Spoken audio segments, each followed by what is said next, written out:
বগুড়াতে গেলাম এক মাহফিলে, আলোচনা শেষ করে সভাপতি সাহেবের বাড়িতে খেতে বসলাম। এখন সভাপতি আমার সাথে কথা কয় না। আমি ওনার দিকে তাকাইলে উনি মুখ আরেক দিকে ঘুরায়। আমি বললাম যে হোয়াট ইজ দ্য প্রবলেম সভাপতি সাহেব, কি হয়েছে? আপনার সাথে কথা বলার রুচি আমার নাই। আমি বললাম প্রবলেম? কয় যে আপনি যে 3.5 ঘন্টা বক্তব্য রেখেছেন, এই 3.5 ঘন্টার মধ্যে একটা বিশাল অংশ আপনি শুধু কেবল আমার বিরুদ্ধে বক্তব্য রেখেছেন। আমি বললাম আমি তো আপনাকে দেখিও নাই কোনোদিন, আপনাকে আমি চিনিও না, এবং আপনি তো স্টেজেও ঠিক মতো ছিলেন না। আপনি যে সভাপতি আমি এখন জানলাম, এখন বুঝলাম ঘটনা কি ঘটেছে। এই যে আপনি সুদের বিরুদ্ধে কথা বললেন, এই বগুড়ার মধ্যে সবচেয়ে বড় সুদের ব্যবসায়ী তো আমি। কি সুবহানাল্লাহ, নাউযুবিল্লাহ। তা আপনি আমার বিরুদ্ধে কথাগুলো বলেছেন, অথচ আমি মাহফিলের সভাপতি। তা আমি বললাম আমি তো আপনার সম্পর্কে জানি না। তাহলে কেউ আপনাকে ফোন করে জানাই দিয়েছে? আমি বললাম কেউ ফোন করেও জানায় নাই।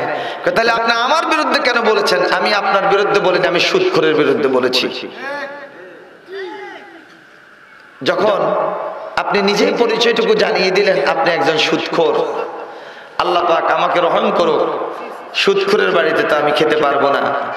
ড্রাইভারের নাম আমিনুল ইসলাম। বললাম আমিন ভাই, বগুড়া আকবরিয়া হোটেল আছে খুব নাম করা, প্রত্যেক দিন রাত 12টার সময় আকবরিয়া হোটেলের সামনে কয়েকশো গরিব মিসকিন লাইনে বসে যায়, প্রতি রাত তাদেরকে খাওয়ানো হয়। চলেন আকবরিয়া হোটেলে আমাদের জন্য খাবারের ব্যবস্থা আছে, আজকে সেখানে খাবো, এই সুদখোরের বাড়িতে খাবো না। হুজুর মানুষ আমরা খুব বেকায়দায় আছি, এখান দিয়ে কথা বললে অমুক বেজার হয়, ওখান দিয়ে কথা বললে অমুক বেজার হয়। আমি বলি যে বেজার হোক হোক, কথা চলবে কোরআন এবং সুন্নাহ মোতাবেক। কথা বলেন ঠিক না বেঠিক?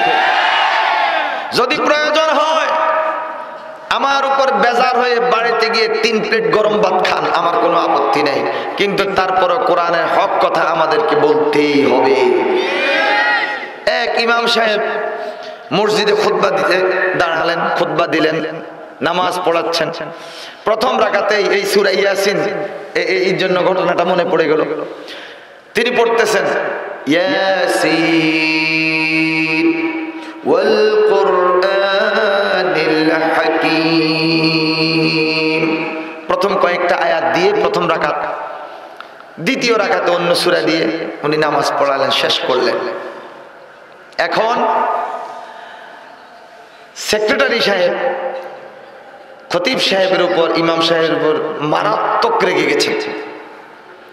এর কারণ খতিব সাহেব মাসের মাস আমি টাকা কালেকশন করি, আমি হলাম ক্যাশিয়ার।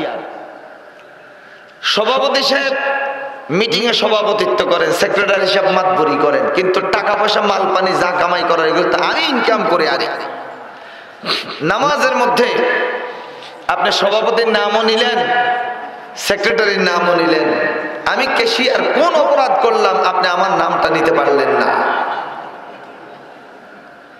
ইয়াসিন সভাপতি, আব্দুল হাকিম হইল সেক্রেটারি। তো ইয়াসিন ওয়াল কুরআনিল হাকীম, সভাপতির নামও নিল, সেক্রেটারির নামও নিল। আগামী শুক্রবার জুমায় যদি আপনি আমার নাম তেলাওয়াত না করেন তাহলে কিন্তু আপনার এই মাসের বেতন বন্ধ। তো চিন্তা করলো মসজিদে যারা আসছে আলেম ওলামা তো নাই, ম্যাক্সিমাম হচ্ছে অশিক্ষিত, জেনারেল শিক্ষিত হইল, কোরআন তো আর জানে না। ক্যাশিয়ারের নাম হচ্ছে মন্টু। এখন মন্টুরে উনি বানাইলেন মান্তু। মান্তু আরবির মতো হয়ে গেছে না? মন্টু মান্তু। এখন তেলাওয়াত করতেছে। প্রথম রাকাতে আজকে সূরা ইয়াসিন, দ্বিতীয় রাকাতে ইয়া আইয়ুহাল মান্তু আনতা কালবুন ওয়া আবুকা হিমারুন ওয়া জাদ্দুকা খিনজিরুন। আমরা সবাই বলি নাউযুবিল্লাহ। আমার বন্ধুগণ, এটা বোঝানোর জন্য একজন আলেম একটা গল্প তৈরি করেছেন। ইয়া মান্তু, হে মন্টু, আনতা কালবুন, তুই হইলি একটা কুকুর।